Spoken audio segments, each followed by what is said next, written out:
sebuah pernyataan yang salah. Sebuah pernyataan yang tidak tepat kalau dia mengatakan belum dapat hidayah. Artinya dia belum mau menerima hidayah, karena hidayah itu Allah berikan, apalagi hidayah Islam ya, Allah berikan kepada semua manusia. Nah, salawat dan salam kita sampaikan kepada junjungan kita, teladan hidup kita, Rasulullah Shallallahu Alaihi Wasallam. Saya belum bisa share screen ya. Oh, karena itunya yang tadi sound-nya belum ditutup. Yang tadi share sound. Siap, sudah. Sudah, oke, makasih. Saya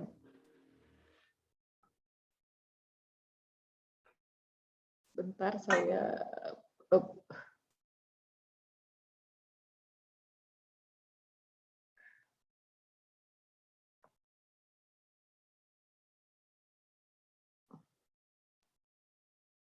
Ibu-ibu rahimakumullah,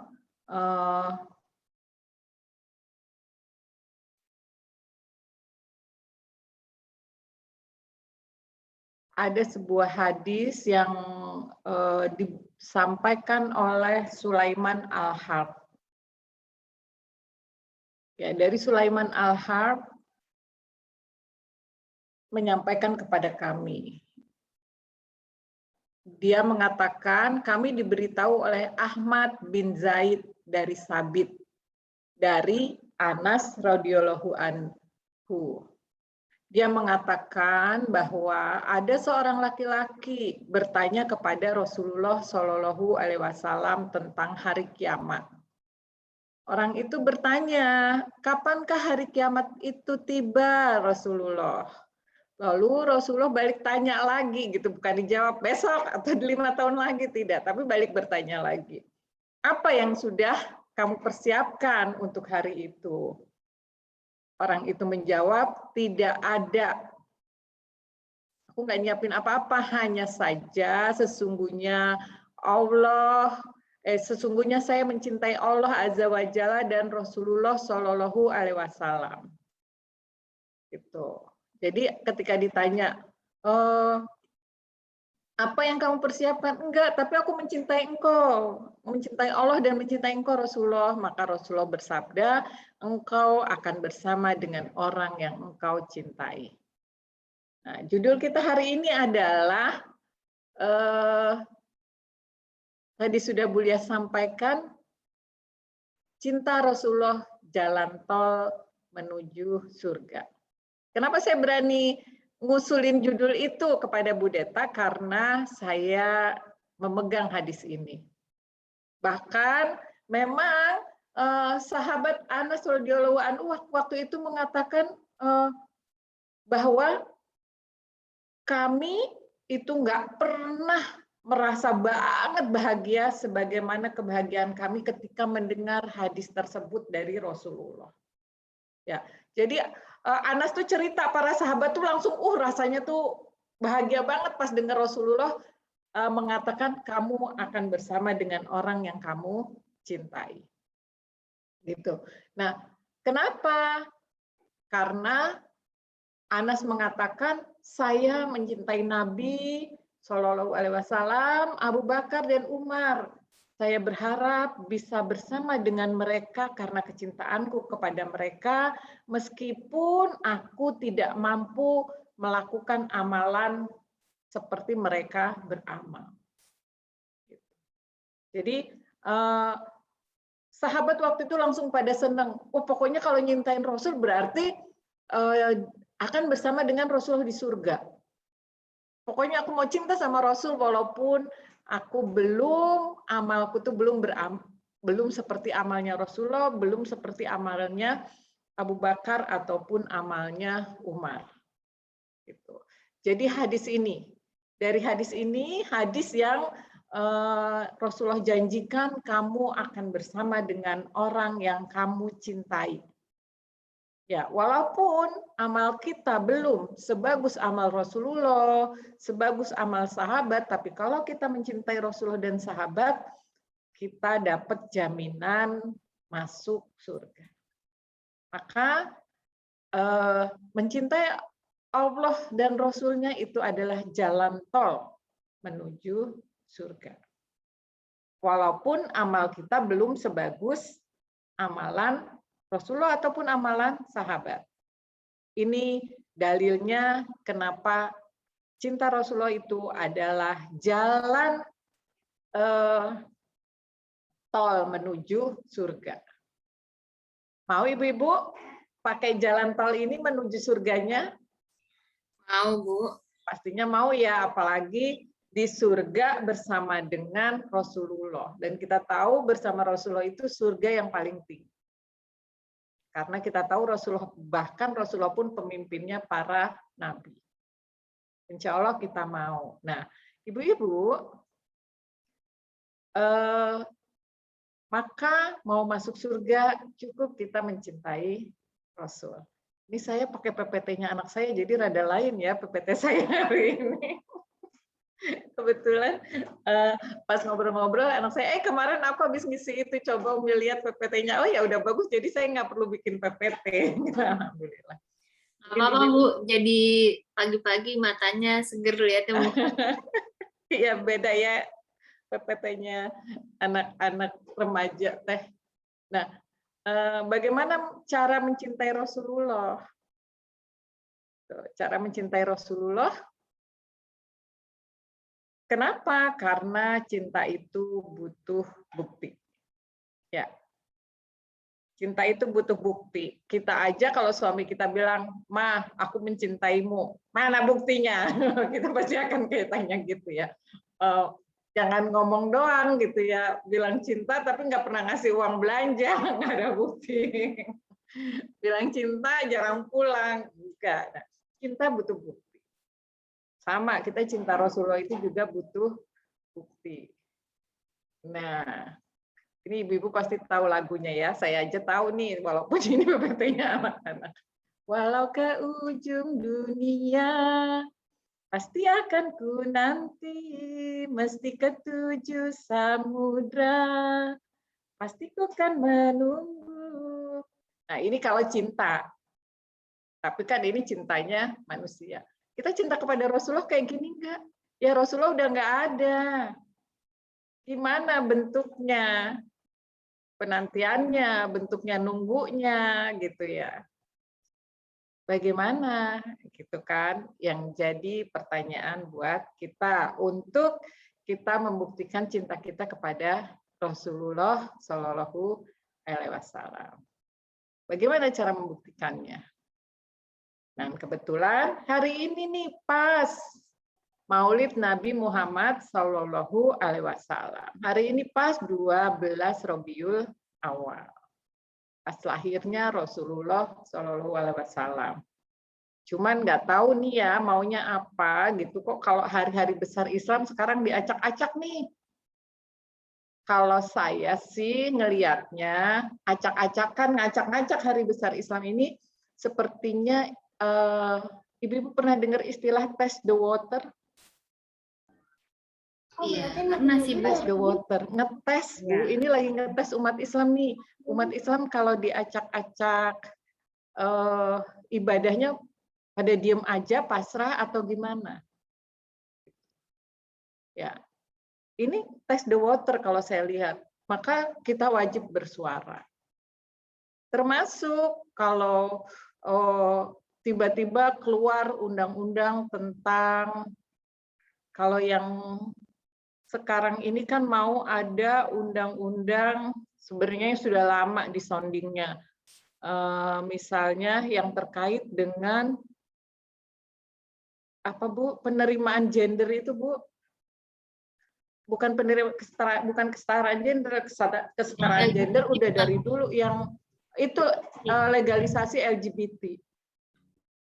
Undang-undang itu udah mulai digodok karena dikatakan jenis kelamin itu bukan cuma laki-laki sama perempuan. Nah, ini mulai disondingkan. Kalau kaum muslimin itu tidak bersuara, itu kan mereka bentuknya test the water. Kalau itu bentuk test the water-nya apa saat ini? di Indonesia diadakan Miss Queen. Ibu tahu beritanya Miss Queen, Bu? Saya tutup dulu nih biar bisa ngelihat semua wajah ibu-ibu. Ibu-ibu tahu beritanya Miss Queen? Dengar beritanya nggak? Nggak dengar. Ada yang tahu kah? Apaan sih Miss Queen? Pernah dengar tapi nggak Tahu jelas. Miss Queen itu adalah miss-missan. Miss-missan itu apa ya? Ratu-ratuan, putri-putrian, tapi untuk homoseksual, untuk kaum homoseksual. Yang menang ponakannya Asanti. Ih, saya ini banget ya, gosip banget ya. Milen. Ya? Milen. Nah, Bu Yuni tahu nih. Milen. Saya nggak tahu namanya. Saya juga suka dapat laporan dari ibu-ibu gitu ya. Bu nih Bu, bahas ini nih Bu gitu. Masa di Indonesia di negeri yang mayoritas Muslim kok bisa ngadain Miss Queen? Ya, Milen yang ponakannya Asanti itu. Nah, dan dia akan dikirim untuk mengikuti Miss Queen di Thailand sebagai pusatnya homoseksual. Itu kalau kita diam saja, bisa jadi nanti lama-lama memang ada undang-undangnya. Dibolehkan kalau ada orang yang ngelihat bencong bete, ngelirik, kita bisa masuk penjara. Gitu. Ini udah terjadi di negeri-negeri Eropa. Jadi waktu itu saya ngisi kajian buat teman-teman yang mereka komunitasnya namanya Mutiara Umat Muslimah, Muslimah antar negara untuk umat gitu ya. Itu mereka adalah muslimah-muslimah yang tinggal di berbagai belahan dunia. Ya, ada yang Australia, pokoknya di mana-mana lah, Eropa, Afrika dan sebagainya.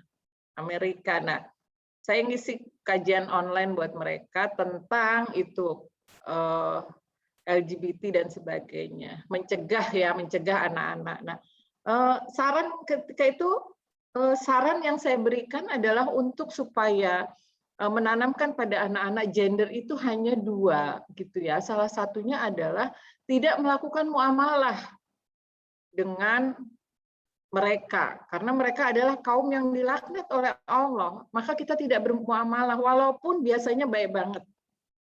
Biasanya mereka baik banget dan profesional banget.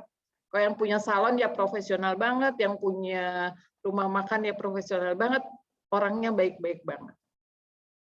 Ya, ketika saya menyampaikan itu, bahkan kalau perlu kita mukanya bete aja kalau melihat mereka gitu.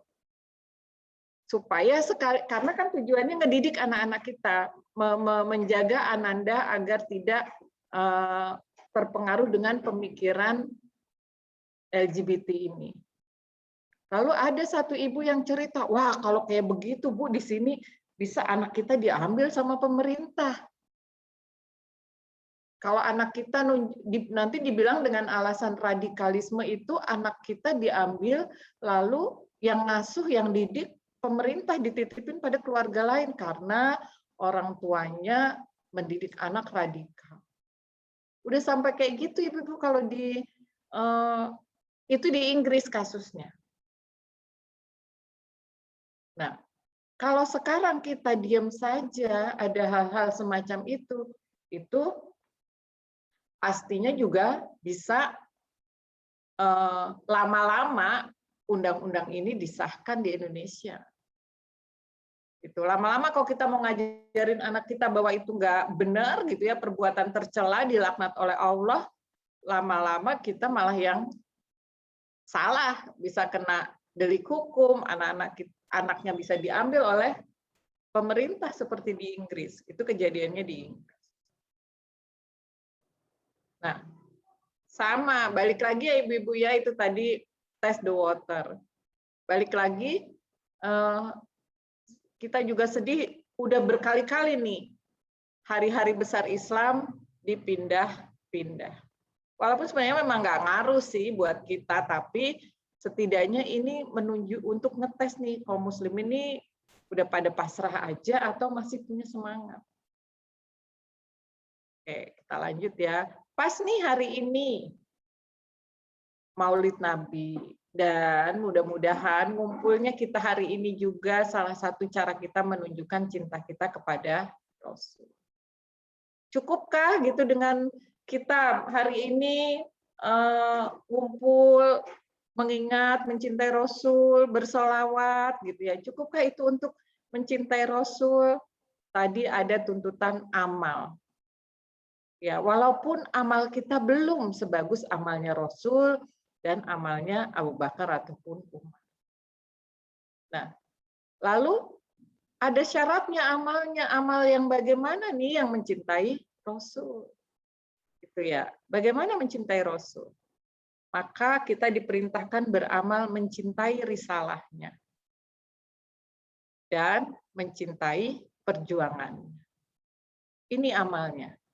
Cinta Rasul itu cinta risalahnya dan cinta perjuangannya. Apa sih risalah Rasulullah Shallallahu Alaihi Wasallam? Ya, risalah Rasulullah SAW adalah Islam yang dibawa oleh Rasulullah Shallallahu Alaihi Wasallam dan itu juga yang diperjuangkan. Jadi intisari dari risalah Nabi Muhammad SAW itu adalah yang kita tahu Islam kafah itu, yang merupakan huda atau petunjuk dan panduan bagi kita untuk kita berjalan selamat di dunia dan di akhirat. Maka kalau kita mencintai Rasul, kita wajib mencintai Islam secara kafah. Nah, yang bagaimana Islam kafah? Ya, yang merupakan risalah Rasulullah yang merupakan aturan. Islam kafah itu adalah aturan yang mengatur hubungan kita dengan Allah, hablum minallah, kita sering bahas. Mengatur hubungan kita dengan diri sendiri, hablum minafsi, dan mengatur hubungan kita dengan sesama, hablum minan nas. Ya, jadi ada 3 risalah Rasulullah itu, hablum minallah, hablum minafsi, dan hablum minan nas. Inilah risalah Rasulullah. Yang hablum minallah apa aja? Akidah dan ibadah. Nah, ini kalau yang di kajian setiap malam Selasa ya, Senin malam atau malam Selasa, kita sedang membahas tentang akidah. Didetilin apa itu akidah, bagaimana akidah, harusnya bagaimana berakidah yang kuat. Karena akidah ini bagian dari risalahnya Rasulullah Shallallahu Alaihi Wasallam. Ibadah yang bagaimana? Ibadah yang hubungan dengan Allah itu ibadah mahdoh, sholat, doa, sodakoh. Sodakoh itu hubungan dengan Allah ya Bu, bukan hablum minanas ya. Jadi kalau kita sodakoh itu benar-benar semata-mata karena Allah, jangan diisi dengan niat-niat yang lain. Karena sodakoh itu adalah hablum minallah. Belakangan ini saya banyak baca dan banyak mengikuti training yang menjadikan hablum minallah ini punya tujuan-tujuan lain, punya tujuan dunia. Itu sangat disayangkan. Melakukan aktivitas yang sifatnya hablum minallah, tapi untuk tujuan dunia. Misalnya dia bersedekah supaya bisnisnya lancar. Dia bersedekah supaya Allah balas berlipat-lipat dan sebagainya. Dia bersedekah supaya anaknya sehat. Tapi kan ada hadisnya, Bu. Ya, ada hadisnya.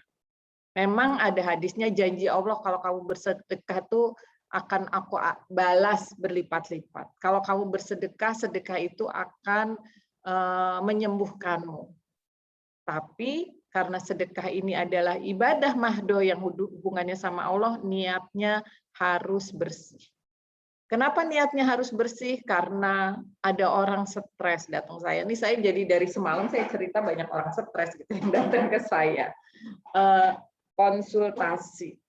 Gimana ya Bu ya, saya nih udah loh Bu, padahal ngejalanin amalan-amalan dunianya udah saya jalanin, udah ikut training, udah bisnis saya sesuai dengan yang saya ikuti. Saya juga udah melaksanakan amalan langit, amalan akhirat. Saya rajin puasa, saya rajin sodako, saya rajin duha. Tapi kok Tapi kok bisnis saya gini-gini aja. Gitu. Saya bilang, oh jadi ibu teh sholat duhanya, sholat tahajudnya, sodakohnya supaya bisnisnya maju. Lalu dia terdiam. Ya kebetulan dia juga ngajinya udah lama sama saya, jadi mudah ngingetinnya. Lalu beliau terdiam dan kayaknya saya salah niat ya Bu. Ya salah niat. Hati-hati nanti 0 nilai ibadahnya. Ibadah itu harus semata-mata karena Allah. Dan Allah menjanjikan akan memberikan yang berlipat-lipat dan sebagainya. Janji Allah itu pasti, cuman kita nggak tahu kapan datangnya. Maka kalau kita pengennya ininya karena sodakohnya, karena pengen segera bisnisnya lancar, hati-hati. Jangan-jangan nanti malah Allah coba. Dan ini sering banget kita dengerin. Ya mudah-mudahan sekarang kita tahu bahwa sodakoh itu hablum minallah, semata-mata karena Allah, maka sodakohlah semata-mata karena Allah. Bersihkan hati, jangan kotorin hati kita, sodakohnya karena ingin mendapatkan balasan di dunia semata. Tapi bersodakohlah karena Allah dan percayalah akan janji Allah. Nah, kalau kita sodakohnya sama Allah, kok nggak datang-datang, bisa jadi kita makin kuat imannya. Allah Maha tahu yang terbaik buat saya. Inilah yang terbaik buat saya. Menurut Allah, saya masih terus disuruh belajar, terus mendekatkan diri pada Allah, dan sebagainya. Atau Allah beri kebaikan pada sisi yang lain. Demikian juga haji dan umroh. Haji dan umroh ini juga masalah ibadah yang semata-mata karena Allah. Kalau ini insya Allah ya sholat, ini haji. Tapi kalau sholat-sholat sunnah ini sekarang juga saya banyak melihat yang hablum minallah tetapi dipakai untuk mengejar dunia. Hati-hati, jangan sampai kita melakukan aktivitas akhirat tapi sebenarnya yang kita kejar adalah dunia. Bisa zong nilainya di hadapan Allah. Nauzubillah min zalik. Itu untuk akidah dan ibadah. Lalu yang hablum min nafsi, pakaian, makanan, dan akhlak. Ini ada hukumnya. Bagaimana baju yang kita pakai setiap hari? Sudahkah menutup aurat? Sudahkah kita berjilbab? Sudahkah sesuai dengan syariah? Ya, bagaimana makanan kita? Sudahkah kita memastikan makanan kita yang halal dan thayyib? Mohon maaf kalau perutnya kayak saya jadinya keruncingan melihat makanannya. Belum sarapan ngelihat makanan. Kemudian akhlak. Bagaimana akhlak kita? Akhlak itu adalah perhiasan muslimah. Ya, jadi perhiasan terindah muslimah itu adalah akhlak. Bukan kerudungnya, bukan merek kerudungnya, atau bahan kerudungnya, atau perhiasan-perhiasan yang lain. Tapi akhlak. Akhlak seorang muslimah itu adalah perhiasan utamanya. Kemudian yang terkait dengan hablum minanas, ekonomi. Ini ada aturannya dalam Islam. Sistem sosial, bagaimana pria dan wanita bertemu, bagaimana menikah, bagaimana kalau punya anak, dan sebagainya. Bagaimana kalau bercerai, bagaimana pengasuhan anak, bagaimana nafkah anak, bagaimana pergaulan suami istri di dalam keluarga dalam pandangan Islam. Ini ada semua di sistem sosial. Lalu sistem pemerintahan Islam yang kita kenal dengan khilafah Islam. Ada sistem kesehatan, pendidikan, hukum, dan lain-lain. Dan ini yang 90% dari hukum Islam. ada 90% ini. Sayangnya ya baru sebagian kecil yang kita jalani. Nah, cinta Rasulullah adalah cinta risalahnya. Cinta Islam kafah yang berusaha untuk melakukan yang bisa kita lakukan. Nah, yang belum bisa bagaimana?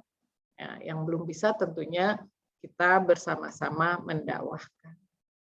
Alhamdulillah sudah ada kelompok untuk mengkaji Islam, bukan sekedar mengkaji, tapi juga ingin mendakwahkan. Ya Bu Deta ya, tiap malam kita lakukan setiap malam Selasa, tadi malam. Itu Masya Allah, sambil saya lihat juga ngantuk-ngantuk, ibu-ibu masih sabar mendengarkan. Kalau saya sih yang ngomong nggak ngantuk, tapi kalau bagian yang dengar tuh emang ngantuk Bu. Beda gitu. Kalau ngomong mah sampai jam berapa aja kuat. Oke. Itu ibu-ibu sistem ekonomi, sosial, pemerintahan, kesehatan dan pendidikan, hukum dan lain-lain itu yang hablum minanas. 90% hukum Islam itu hablum minanas. Jadi hablum minanas itu bukan cuma jual beli, itu hanya bagian kecil dari ekonomi. Itu bukan cuma pernikahan, waris, itu hanya sebagian kecil. Oke, nah ini risalah. Kalau kita cinta Rasulullah, maka kita wajib mencintai risalahnya, supaya bisa jadi jalan tol menuju surganya. Nah, selanjutnya selain mencintai risalahnya, cinta Rasulullah itu adalah cinta perjuangannya. Apa sih perjuangan Rasulullah? Apa yang Rasulullah perjuangkan? Rasulullah itu memperjuangkan Islam menjadi rahmatan lil alam. Islam menjadi rahmat bagi alam semesta. Orang-orang yang hidup di bawah naungan Islam, mereka selain beragama Islam, beribadah menurut cara Islam, kehidupan duniawinya pun bersandarkan Islam dan dia merasakan rahmatnya Islam. Misalnya pada masa Khalifah Umar bin Abdul Aziz. Khalifah Umar bin Abdul Aziz itu cucu dari Umar bin Khattab. Masa itu khilafah Islam itu sudah menguasai 2/3 dunia. Jadi sampai wilayahnya itu kalau di sebelah mana Bu, sebelah timur itu sekarang yang kita kenal yang ramai itu Turkistan. Yang sekarang lagi di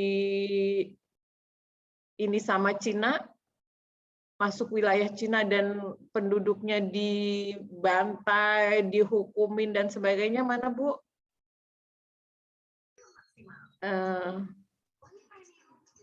Sampai Cina tuh, kok saya lupa ya? Bukan Uzbek, apa ya? Kirgistan, saya lupa.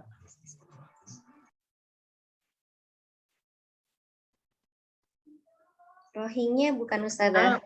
Kalau Rohingya di Myanmar, Ibu. Oh, bukan. Uighur. Nah, nyari nama Uighur aja susah banget. Ya, Muslim Uighur. Sampai Uighur berarti waktu itu tuh Islam sudah sampai di sana, wilayah kekuasaannya Daulah Khilafah. Di bawah satu pemerintahan Umar bin Abdul Aziz yang masih di Madinah. Lalu di sebelah timur itu sudah, itu timur ya sampai Cina, kemudian sebelah barat itu sampai Afrika yang sekarang kita kenal Tunisia, Maroko, kemudian Mesir.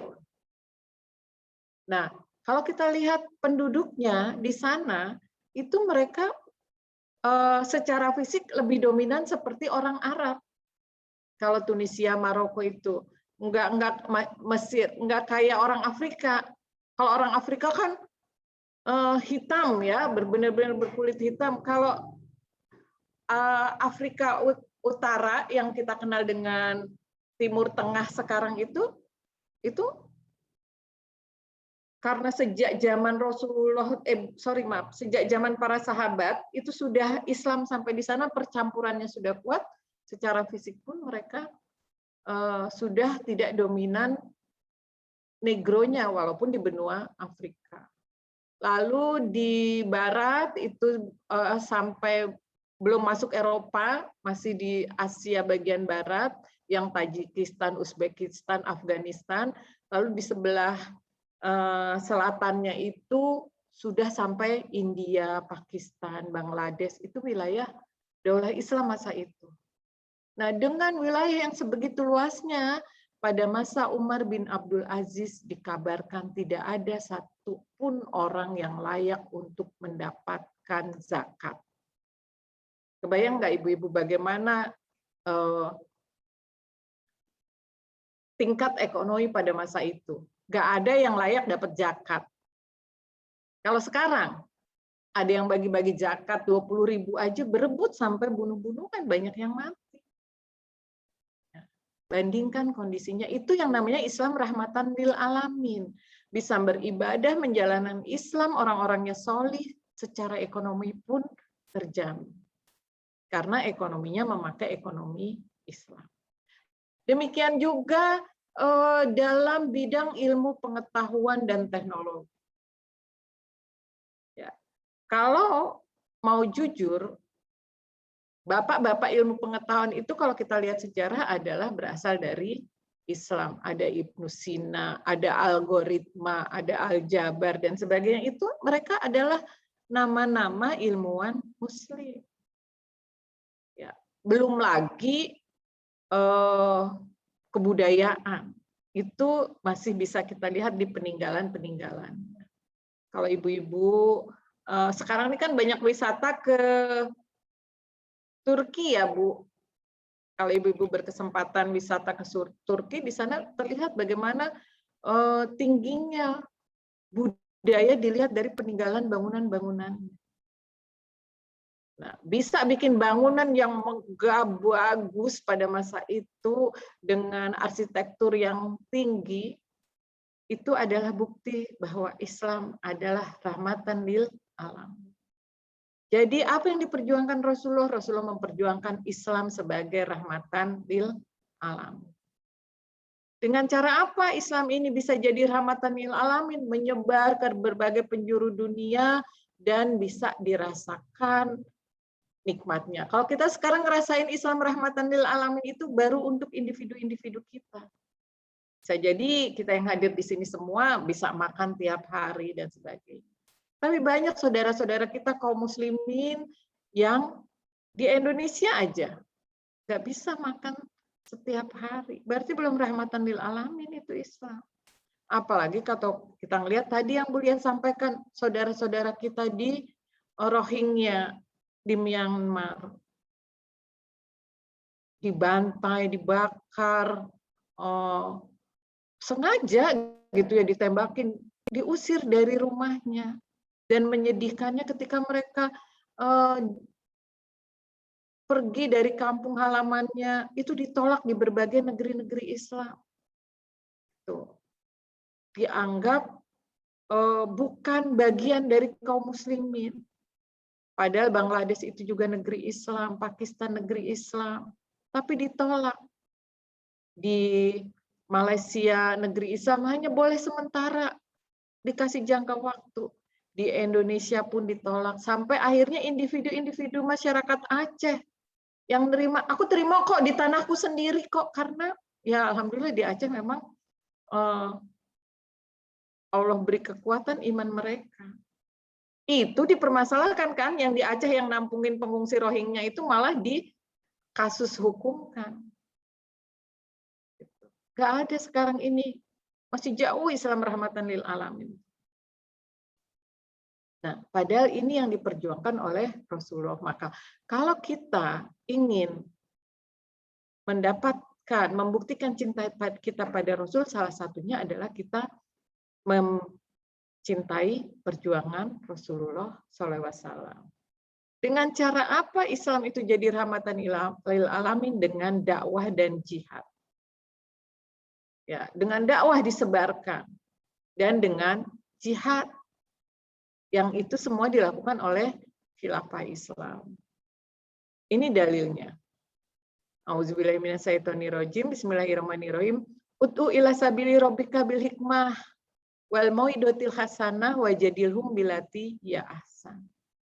Serulah manusia itu ke jalan Tuhanmu dengan hikmah wal mau'idotil hasanah, pembelajaran yang baik. Itu kita diperintahkannya untuk berdakwah. Sebagaimana yang juga dicontohkan oleh Rasulullah. Jadi awal-awal kalau kita lihat sejarah perjuangan Rasulullah yang Rasulullah perjuangkan setelah wahyu turun, itu di periode Mekah, ya di sini Rasulullah mendakwahkan apa? Mendakwahkan akidah. Mendakwahkan akidah sehingga akidahnya kuat, mendakwahkan syariat yang bisa dijalankan, tapi yang jarang sekali dibahas adalah Rasulullah mendakwahkan supaya tegaknya sistem Islam. Tegaknya daulah khilafah Islam yang bisa menjalankan Islam secara kafah, itu yang jarang dibahas dalam sejarah. Padahal kalau kita mau lihat, kenapa Rasulullah sampai pergi ke Taif? Ya, sampai yang dilemparin dibilang orang gila mendakwahkan Islam. Karena di Mekah orang udah nggak mau nerima. Di Mekah itu bukan sekedar nggak mau nerima Islam, tapi memang benar-benar menolak. Bahkan disiksa. Maka Rasulullah mendakwahkan ke tempat lain untuk mau menerapkan Islam kafah. Ke Taif ditolak. Akhirnya ketika ada utusan dari Madinah, orang-orang Madinah itu berbaiat kepada Rasulullah. Kami akan melaksanakan Islam secara kafah. Lalu mereka pulang. Setelah haji itu orang-orang Madinah pulang.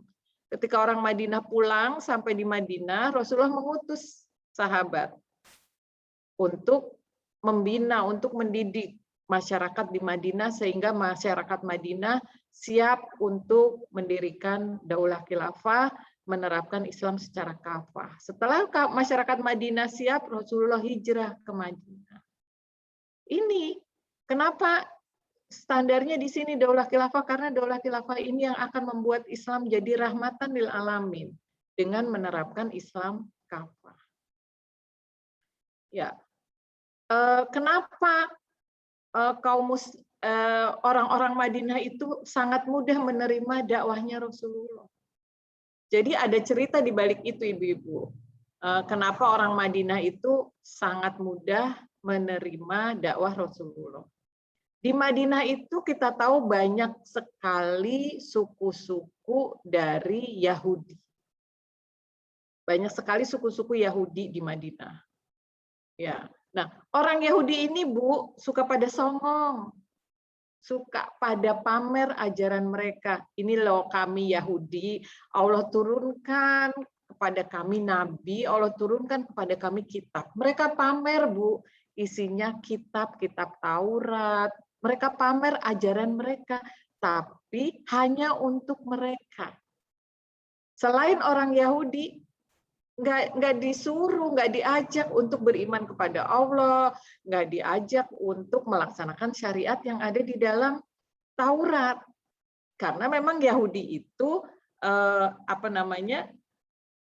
hanya Taurat itu hanya untuk Bani Israel, itu yang mereka yakini. Nah, orang-orang di Madinah itu udah sering dengar orang Yahudi bilang akan turun nabi kepada kami, namanya Ahmad, ciri-cirinya kayak begini disebutin. Seperti yang di Al-Quran dikatakan bahwa mereka sangat mengenal Muhammad seperti mereka mengenal anak kandung mereka sendiri. Nah, itu suka dipamerin, Bu, ke orang-orang Madinah. Nah, ketika orang-orang Madinah ini pergi haji ke Mekah, lalu mendengar dakwah Rasulullah, lalu melihat ciri-ciri Rasulullah, maka mereka buru-buru mengambil tawaran Rasulullah. Membaiat Rasulullah. Kenapa? Karena mereka sudah sangat tahu ciri-ciri Rasulullah. Daripada diambil duluan sama orang Yahudi atau bangsa lain, mereka yang langsung mengambil. Jadi itu kisah dibalik kenapa sih orang-orang Madinah itu kok gampang banget nerima dakwahnya Rasulullah.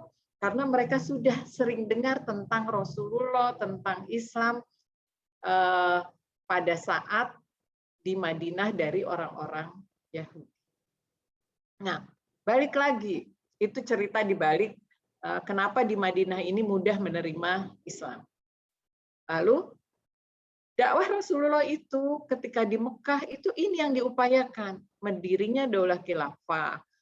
Selain membina para sahabat, diarahkan untuk mereka yang mau menerapkan Islam secara kafah, sehingga akan jadi rahmatan lil alamin. Setelah berdiri negara khilafah di Madinah, maka dakwahnya adalah dengan politik dalam negeri dan politik luar negeri negara Islam. Politik dalam negerinya ini, ngatur warga non-muslim dengan piagam Madinah. Jadi kalau ada yang bilang nanti kalau berdiri khilafah ada daulah gimana? Di Indonesia kan banyak orang-orang yang non-muslim, berarti dia nggak pernah belajar sejarah Islam. Kalau ada yang bilang seperti itu. Dalam sejarah Islam, di negeri daulah khilafah di Madinah ini banyak orang-orang non-muslim, terutama Yahudi. Yahudi Bani Kaftan, Yahudi Bani Nazir, dan sebagainya yang sering kita dengar. Maka politik dalam negerinya adalah dengan piagam Madinah. Ngatur bagaimana warga non-muslim di negeri Islam. Nah, politik luar negerinya ini berdakwah, menyebarkan Islam keluar negara daulah khilafah di Madinah. Menyebarkan. Dengan apa? Nah, setelah ada negara ini, baru dengan jihad. Nyebarinnya. Jihad itu apakah Islam disebarkan dengan pedang? Tidak. Jadi jihad itu langkahnya ibu-ibu yang pertama menyampaikan, masuklah kalian ke dalam Islam, bla bla bla, didakwahin Islam. Kalau tidak mau, nggak apa-apa, nggak wajib lah ikraha fiddin, tapi hiduplah di bawah naungan Islam, di bawah daulah khilafah Islam. Kalau kalian mau, harta kalian, nyawa kalian dijamin. Bayar jizyah istilahnya. Lalu kalau nggak mau baru diperangin. Perang itu tujuannya untuk apa? Untuk menghilangkan penguasanya. Kenapa? Karena biasanya penguasa itu yang menutupi umat dari Islam. Kalau sudah ditaklukkan, apakah wajib harus masuk Islam? Tidaklah ikraha fiddin. Tidak wajib masuk Islam. Mereka menjadi warga negara Muslim, warga negara daulah khilafah yang bukan beragama Islam. Kenapa boleh? Pada faktanya setelah itu umumnya berbondong-bondong masuk ke dalam Islam karena mereka melihat penerapan syariat Islam kafah. Itu tujuannya. Nah, ini gambarannya risalah Rasulullah itu disebarkan dengan dakwah dan jihad. Maka kalau kita mau mencintai Rasulullah, kita diperintahkan untuk mencintai risalahnya dan berusaha mengamalkan dan mencintai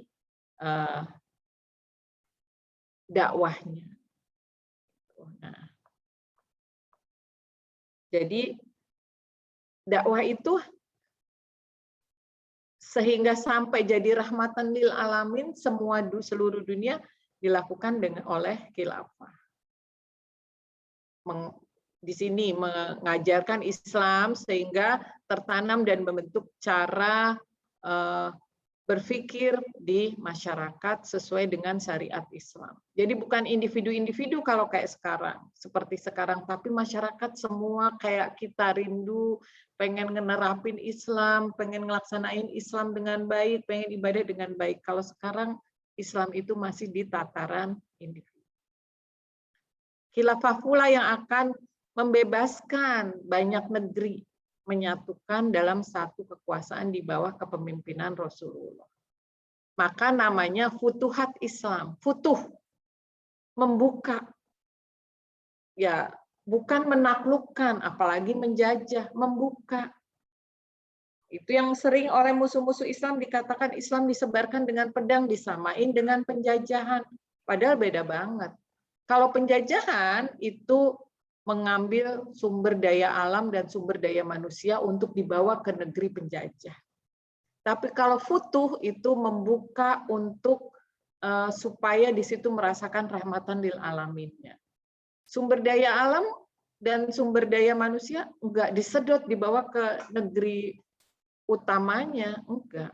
Bahkan pada satu masa ada dari pusat yang ngirim ke daerah-daerah yang dibuka itu, yang difutuh itu. Kalau masyarakatnya tidak mampu, seperti masa tadi saya sampaikan Abdullah bin Aziz, pada masa itu di Madinah udah nggak ada yang layak dapat zakat, dibawa ke berbagai negeri, nggak ada ternyata. Gambarannya seperti itu. Kemudian khilafah ini yang membuat orang berbondong-bondong masuk Islam karena melihat penerapan Islam secara kafah. Nggak dipaksa masuk Islam, tapi akan masuk Islam ketika Islam diterapkan. Khilafah ini yang akan menyatukan masyarakat yang berlatar belakang berbeda, seperti dicontohkan di Madinah, kemudian mengganti kebiasaan dan adat istiadat dengan Islam. Kalau yang nggak bertentangan dengan Islam ya dibolehkan, tapi tetap bersendinya sendikan Islam.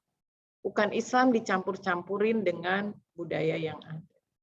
Itulah nanti aktivitas khilafah. Dan sesungguhnya khilafah itu juga sudah sampai ke Indonesia, bukan cuma sampai di Uighur.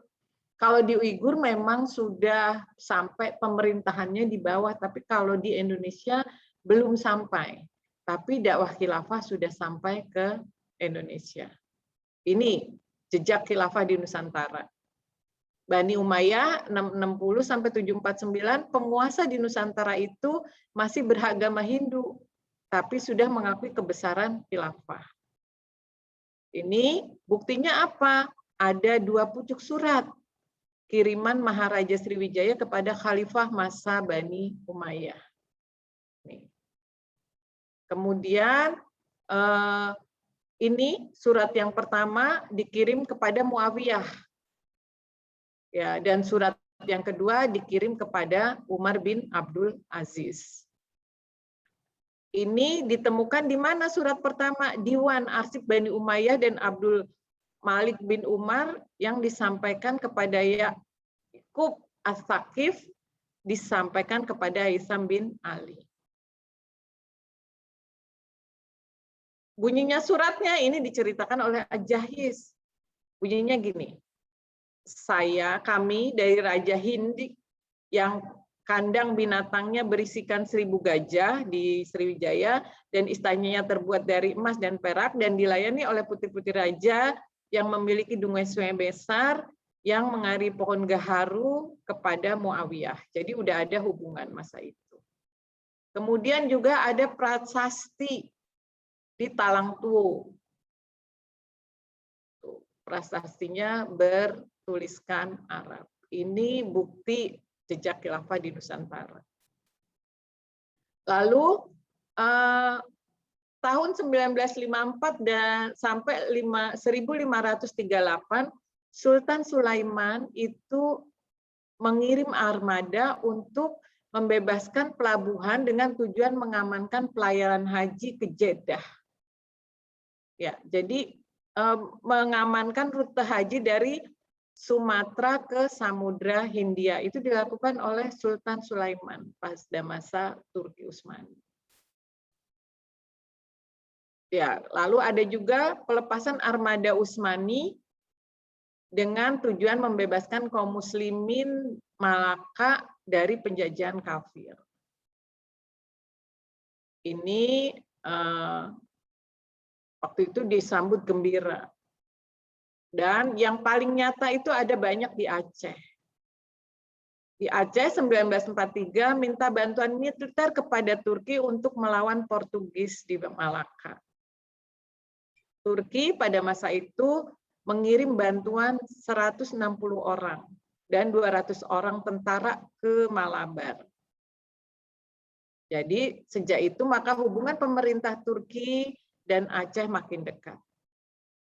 Kemudian bukti lain kekhilafahan Turki di Aceh itu adalah Sultan Alauddin Riayat Shah memberikan petisi kepada Sultan Sulaiman Al-Qanuni yang mengakui bahwa Utsman seorang khalifah Islam.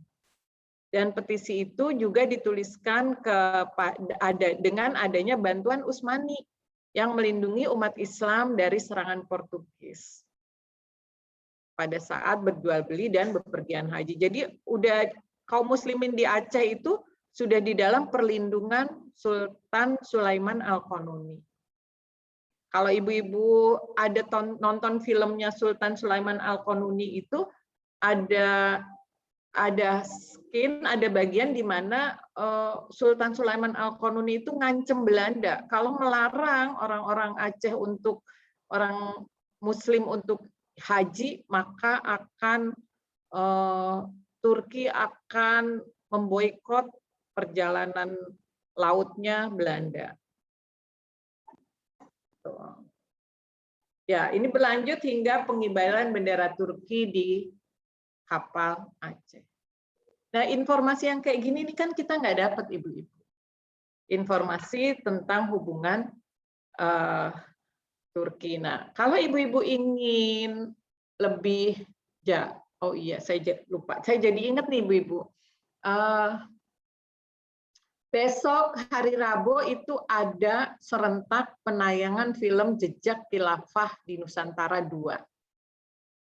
Itu ada penayangan film itu. Apakah sudah ada yang daftar? Karena tidak ditayangkan di bioskop, tapi ditayangkannya kayak di Netflix gitu loh, ibu-ibu, di web saja buat yang sudah mendaftar. Ibu-ibu sudah ada yang daftar kah? Belum. Film Jejak Khilafah Nusantara? Belum, Bu. Baru mau. Ya, sayang kalau nggak nonton, Bu.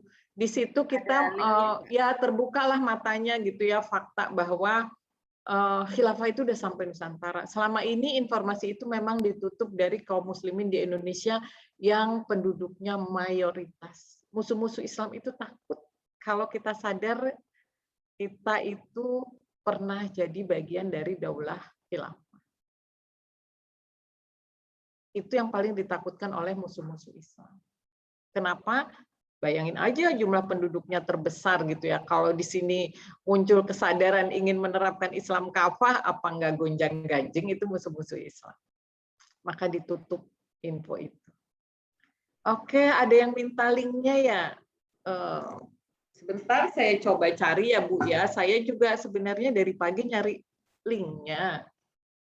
Mudah-mudahan dapat nih. Daftar, nanti kalau sudah daftar, Ibu akan dapat infonya. Atau Bu Lia atau Bu Deta sudah punya ininya? Teman-teman kayaknya ada, tapi saya sendiri juga belum, makanya saya yang tanya itu, Ustazah. Oke, Hadijah. Saya cari dulu. Nah, ini. Nah, syukron udah dikirim Ibu Desi sama Ibu RRW, maaf namanya siapa? Maaf. Terima kasih. Oh, udah ada. Sudah ada yang kirim. Ya. Oke, ibu-ibu, makasih nih yang udah bantu ngirim. Maaf ya, saya mah besok ya ibu-ibu acaranya ajak nonton. Kalau saya sih mau nonton bareng gitu. Itu sudah. Terima kasih ya, Bu. Nah. Mudah-mudahan kita terbuka. Kalau saya bakal ngajak nonton bareng, terutama anak-anak, supaya anak-anak nggak kayak kita buta sejarah. Ya, anak-anak sejak kecil sudah tahu asal-usul mereka. Nggak dibohongin. Kalau saya dari dulu, masa sih gitu ya, Islam yang kaum muslimin ini mayoritas loh penduduknya di Indonesia, terus Islam masuknya di Sambi aja, pedagang Gujarat datang ke Indonesia nyambi. Itu kan info yang kita terima. Padahal tidak. Islam itu memang datang oleh para pengemban dakwah yang datang ke sini, yang diutus oleh khalifah untuk mendakwahkan Islam. Jadi kalau kita mau benar-benar ngedetailin sejarah Wali Songo itu ada. Dan mudah-mudahan kalau ibu-ibu sempat jalan-jalan ke Jogja, di Jogja ada Bu museumnya. Museum, aduh saya lupa namanya. Di situ diliatin gitu bahwa Pangeran Diponegoro itu menjalin hubungan dengan khalifah. Bantuannya lewat Laut Selatan. Kemudian nama-nama pasukannya, nama-nama sama istilahnya dididiknya tuh pasukannya Pangeran Diponegoro itu oleh tentara khilafah Turki. Kayak Sentot Ali Syahbana itu kan ada bagian dari pimpinan apa ya kalau gitu namanya ya. Bukan kompi, di atasnya kompi. Nah, itu ibu-ibu bisa lihat di Jogja, nanti saya cariin namanya, nama museumnya. Itu kelihatan banget, oh ternyata orang-orang dulu itu ya, orang-orang zamannya Pangeran Diponegoro itu tinggi gede. Dilihat dari bajunya gede banget, makanya sampai ada waktu Pangeran Diponegoro lari itu temboknya tinggi banget, bisa dilompatin gitu. Kayak kebayang saya kalau ngeliat tembok yang dilompatin oleh kudanya Pangeran Diponegoro.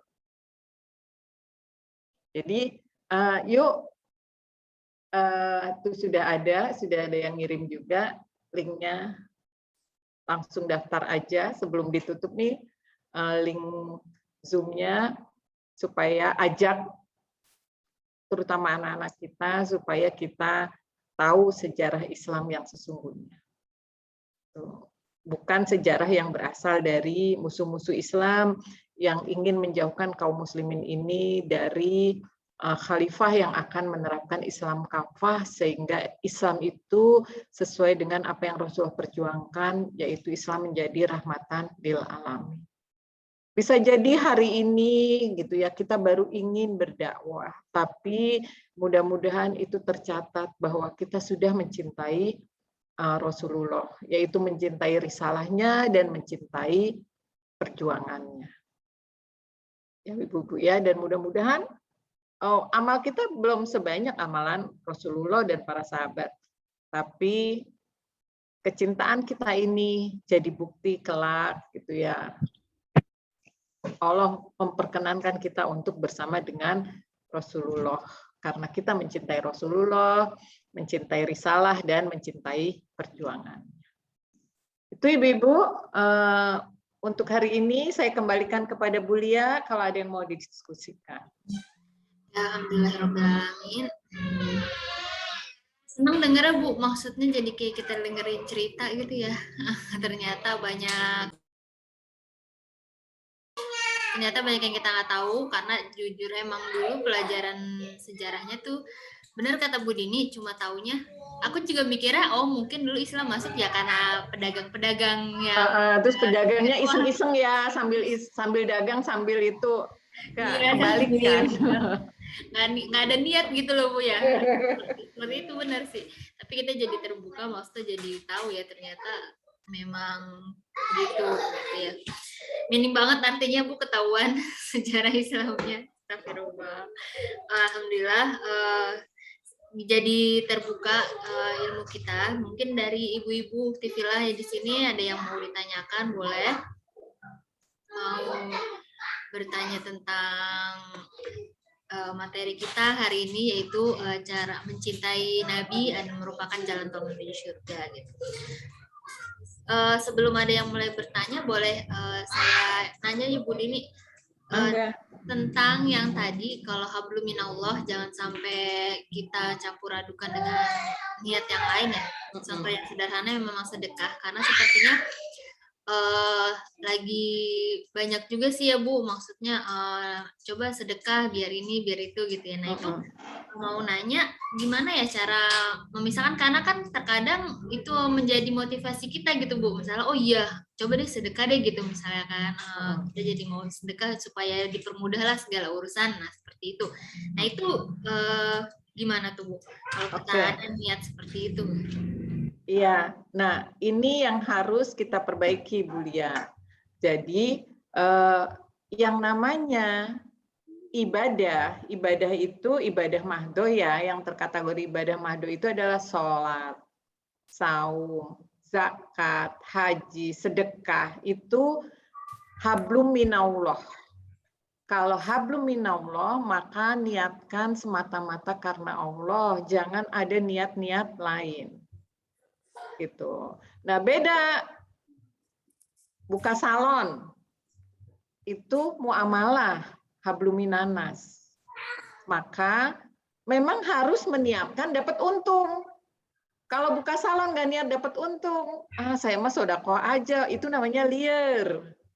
Kalau kata orang Bogor, eta mah orang bingung kalau bikin usaha tapi niatnya nilai yang dikejar itu adalah nilai supaya buat sodakoh aja. Itu orang liar. Nah, terus kita dapat pahalanya dari mana?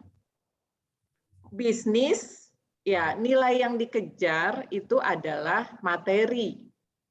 Dapat pahalanya, habluminallahnya di mana? Habluminallahnya bahwa dalam berbisnis ini saya modalnya harus modal yang nggak ada ribanya misalnya. Dalam berbisnis ketika membuat akadnya harus sesuai dengan syariat. Ketika saya memperkerjakan pegawai, sikap saya akad-akad yang dibuat sesuai syariat. Yang dibisnisin adalah barang-barang yang halal sesuai syariat. Di situ kita dapat pahala. Kalau untuk bisnis. Bisa terasa bedanya Ibu-ibu? Ya, kalau bisnis tujuannya adalah dapat materi, dapat untung kalau bisnis. Nah, biar dapat pahala di mana? Dalam berbisnis ini ada ruhnya. Ada kesadaran hubungan dengan Allah dengan cara apa? Dengan cara tadi. Niat karena Allahnya tuh di situ. Jangan nyampur. Kalau sekarang tuh kecampur, aduk gitu ya. Bisnisnya juga terus akhirnya bilang gini. Ada yang saking nggak misahin sampai ada yang bilang gini. Kalau Anda misalnya nih ya, Bu Deta, punten, kalau Anda nyalon di tempat kami, maka Anda bersodakoh, itu malah nggak jelas. Dalam Islam, niat itu satu, nilai yang dikejar itu satu. Kalau Anda bisnis, ya bisnis aja. Kalau Anda mau sodakoh, maka dari keuntungan bisnis itu, Anda sisihkan untuk sodakoh. Itu sodakohnya Anda. Jangan, ente kalau ke sini, ente sekaligus bersodakoh. Dapat diskon, nanti dapat sodako dan sebagainya. Itu nggak benar. Dalam Islam akad itu satu, niat itu satu, yang dikejar, nilai yang dikejar itu satu, yaitu bisnis. Nilai yang dikejar adalah materi. Tapi tetap dong seorang muslim pengen dapat pahala dari bisnisnya, maka ketika dia mengejar nilai materi itu dia terikat pada syariat-syariat ketika berbisnis. Nah, balik lagi tadi sodako. Sodako itu nilai yang dikejar adalah ridhonya Allah. Semata, nggak boleh dicampur yang lain. Maka ada hadisnya, kelak itu ada orang-orang yang rugi. Yang bagaimana orang yang dia bersodako cuman supaya dia dapat balasan dunia. Dibilang dermawan. Bukan karena aku. Itu orang-orang yang rugi, yang bangkrut. Kemudian ada hadis yang lain, ada orang yang datang ke hadapan Allah dengan pahala yang besar karena dia ahli sodakoh. Tapi seolah-olah justru seret, yang diseret mana mukanya lagi yang diseret. Kenapa? Karena dia bersodakoh, bukan karena aku. Itu disebutin loh kata sodakohnya. Karena apa? Pengen dapat hidup duniawi, kehidupan duniawi. Itu yang kita harus hati-hati. Jadi gimana? Ya udah, sodakohnya semata-mata karena Allah. Allah mau balas, pasti akan dia balas berlipat ganda. Tapi waktunya kapan terserah Allah. Allah yang paling tahu kok yang terbaik buat saya. Saya bisnis murni, nyari untung supaya dapat pahala sesuai dengan syariat. Bisnisnya sesuai dengan syariat. Jadi nggak kecampur tuh seorang muslim tuh. gitu. Nggak angus juga nanti nilai sodakohnya. Dari bisnis nih dapat untung, aku mau sodakoh. Gitu, terpisah. Saya sering menyampaikan ini karena saya banyak menemukan orang-orang yang akhirnya kecewa dengan aktivitas sodakohnya seperti yang saya tadi sampaikan, kecewa dengan aktivitas ibadahnya. Udah sholat duha, udah sholat tahajud, hidupnya masih gini-gini aja. Hati-hati kalau salah pemahaman. Nah, saya sering Bu menyampaikan ini, tapi juga sering dengar tuh yang tadi Bu Lia sampaikan. Pernah ke bawah. Kan saya biasanya kalau ngisi training, ngisi kajian, itu sekaligus saya bawa buku. Saya bawa buku saya, dipajang aja di luar gitu bukunya, nanti kalau ada yang mau beli alhamdulillah, enggak toh saya juga memang hari itu training ataupun ngisi kajian. Suatu hari waktu itu saya ingat banget di Departemen Perindustrian, terus datang ke pagian, saya sholat duha dulu, nunggu di masjidnya. Nah, pas lagi nunggu di masjid, malah pas lagi di masjid itu lewat setannya, seret gitu. Habis sholat duha teh, sodakoh, mudah-mudahan hari ini bukunya laku banyak. Dapat tambahan pemasukan. Masukin duit dengan harapan bukunya. Benar-benar itu harapan saya waktu itu, supaya sodakoh, supaya bukunya laku banyak. Dan alhamdulillah Bu, hari itu tidak satu pun buku saya laku. Jadi pas saya keluar ruangan, terus tim saya bilang, Ibu nggak ada satupun yang beli. Saya langsung yang keluar adalah alhamdulillah ya Allah. Alhamdulillah. Kenapa Allah ngingetin saya? Selama ini saya kerjanya ngomong murni sodako itu hanya karena Allah, jangan kotorin dengan yang lain-lain. Ya mungkin itulah cara Allah ngejaga saya. Dengan nggak laku satupun hari itu. Bisa jadi itu juga balasan Allah karena saya sudah menyampaikan dakwah. Kalau enggak kan ya anggus sodakoh saya. Bisa saya keterusan nanti. Sekalinya saya sodakoh, buku laku banyak. Besok-besok jangan-jangan jadi kebiasaan saya sodakohnya supaya dapat buku laku banyak. Nauzubillah. Itu bahayanya di situ. Nggak ada nilainya nanti di hadapan Allah. Ada yang Allah coba dengan memang ketika dia bersodakoh terus berlipat ganda. Tapi ada juga yang Allah coba dengan sodakoh, udah sholat duha, masih gitu-gitu aja. Dan itu sering saya dapati. Ya alhamdulillah kalau yang cepat sadar gitu ya pas dia curhat, hati-hati, emang sholatnya buat apa? Bisnisnya maju, sodakohnya buat apa? Bisnisnya maju. Jangan terkotor. Itu jawabannya Bu Lia, mudah-mudahan makin jelas ya. Hablum minallah semata. Hablum minanas memang yang kita cari ini baik sama orang. Nah, contoh nih, ya kalau tadi udah clear ya, sodako. Nah, kalau kita baik sama orang, itu hablum minallah, hablum minanas. Ya baik, alhamdulillah. Tercerahkan Bu Dini. Oke, makasih Bu Lia. Mudah-mudahan ya ibu-ibu ya, karena biasanya Bu, kita akan, kalau saya cek kepada banyak orang, itu Allah nguji kita di situ loh Bu. Kita sedekah ke orang, berbuat baik sama orang, biasanya di situ ujian kita. Akhirnya banyak orang suka dengar nggak orang bilang gini, oh dia mah kalau nggak punya duit aja, kalau susah aja ke saya, giliran punya duit lupa sama saya. Sering dengar nggak kayak gitu? Ya.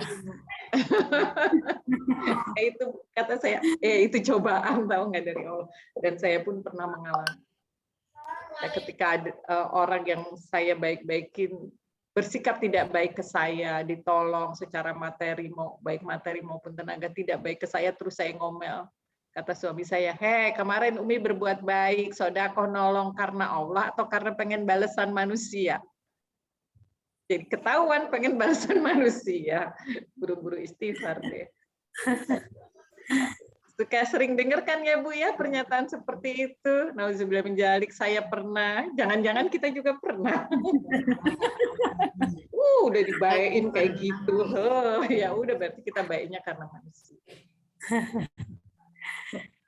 Ibu Itu Dini, kuliah. ya alhamdulillah ada pertanyaan, mungkin ini pertanyaan terakhir untuk kita ya Bu. Ada yang bertanya dari Bu Sri Soleha, kalau kita bekerja di perusahaan boleh nggak Bu katanya? Bekerja itu buat wanita hukumnya mubah. Artinya mubah apa Bu? Boleh. Boleh. Nah, boleh ini kalau ditanya kerjanya boleh, boleh. Tapi ada syarat dan ketentuan yang lain. Syarat ketentuan yang lain apa? Allah memerintahkan perempuan itu kalau mau keluar rumah, berarti termasuk salah satunya mau bekerja, wajib izin suaminya. Dapat izin nggak? Dapat izin, berarti boleh. Kemudian menutup aurat enggak? Kalau menutup aurat boleh. Masih bisa melaksanakan kewajiban-kewajiban yang lain enggak? Apa kewajiban wanita itu? Menuntut ilmu, ngurus anak, warobatul bait, ibadah pada Allah yang wajib, sholat misalnya. Kalau itu masih bisa dilaksanakan, silakan. Nah, lalu dilihat lagi perusahaannya bergerak di bidang apa. Kalau perusahaannya bergerak di bidang minuman keras, ya nggak boleh. Perusahaannya bergerak di bidang riba, ya nggak boleh. Perusahaannya bergerak di bidang apa? Ya nggak boleh ya. Kan sebenarnya nggak boleh dikit, yang boleh banyak.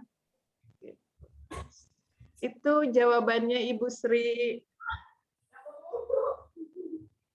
Ya, bagaimana Bu Sri? Insya Allah terjawab ya.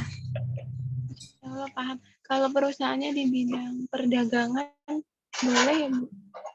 Perdagangan dalam Islam boleh nggak? Boleh. Boleh, ya boleh. Tapi perdagangannya perdagangan apa? Perdagangan yang dibolehkan. Dagang babi yang nggak boleh. Ayo Bu Sri, perdagangan apa? Masih mikir sepertinya Bu Dini. Di kayak apa namanya ya? Kayak emas atau apa gitu Bu? Kayak apa Bu? Kayak emas, PT best profit. Oh boleh. Emas kan termasuk yang halal untuk diperjualbelikan. Asal bukan emas curian ya Bu Dini. Ya, seperti itu. Baik, Uktifila, ibu-ibu sekalian, mbak-mbak, kakak semuanya, karena waktu sudah menunjukkan pukul hampir 7:30 ya, alhamdulillah, nggak kerasa, artinya insya Allah kita bisa menikmati kajian kita pagi ini, dan insya Allah ini menjadi jalan kita untuk menuju surga, menjadi salah satu ikhtiar kita, supaya kita bisa lewat jalan tol menuju surga ya. Semoga kita bisa terus mencintai Rasulullah dan menjalankan segala amal kita sesuai dengan sunnahnya. Mungkin Bu Dini boleh sampaikan kalimat penutup. Iya. Sebelum kita tutup. Ya, makasih Bu Lia, ibu-ibu sekalian. Rasulullah menyatakan bahwa engkau akan bersama dengan orang yang engkau cintai. Maka tetapkan pilihan kita dan juga ajarkan anak-anak kita untuk mencintai mereka yang layak dicintai. Kalau kita insya Allah mudah bagi kita untuk mencintai Rasul, mencintai orang-orang soleh. Ajarkan juga anak-anak kita untuk mencintai Rasul dan orang-orang soleh. Jangan sampai anak kita mencintai K-pop, artis-artis K-pop. Jangan sampai anak-anak kita mencintai YouTuber yang jauh dari syariat Islam. Tidak layak. Nauzubillah min dzalik.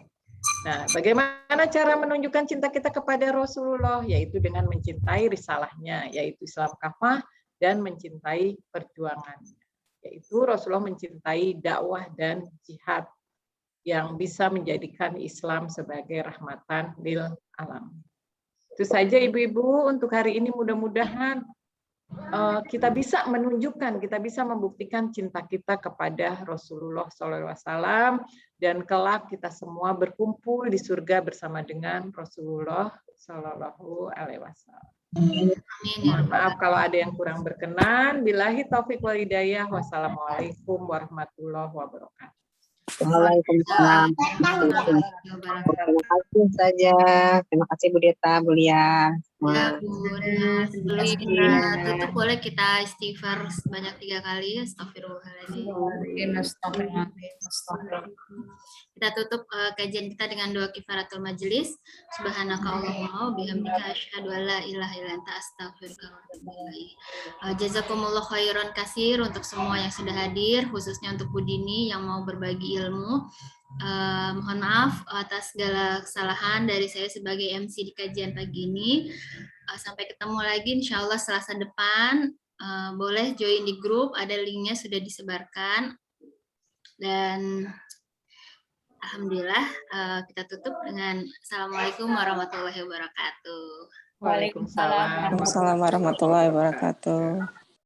Jazakillah Ustazah. Amin. Bu Lia, Afan semuanya. Ya, Nuhun semuanya. Jazakumullah. Saya pamit Ibu-ibu. ya Bu Dini. Ya, assalamualaikum. Waalaikumsalam warahmatullahi wabarakatuh. Hati di jalan Bu Dini. Iya. Jazakillah Bu Lia Ya, semuanya. Bu Terima Dini. kasih. Boleh yang mau live silakan. Ya, boleh. Gantian ini ngurus anak. Ya. Anak yang online habis ini. Ya, Dewi. ya mohon kami semuanya memberkatin. Ya. Assalamualaikum. Bu Dewi di unmute dulu Bu Dewi. Gimana sih soal kan? Unmute. Aku tuh mau WA Bu Dewi tahu ngajakin lupa mulu. Bu Dewi apa kabar? Iya. Nanti insya Allah ya. Next deh. Iya, Selasa depan Bu Dewi.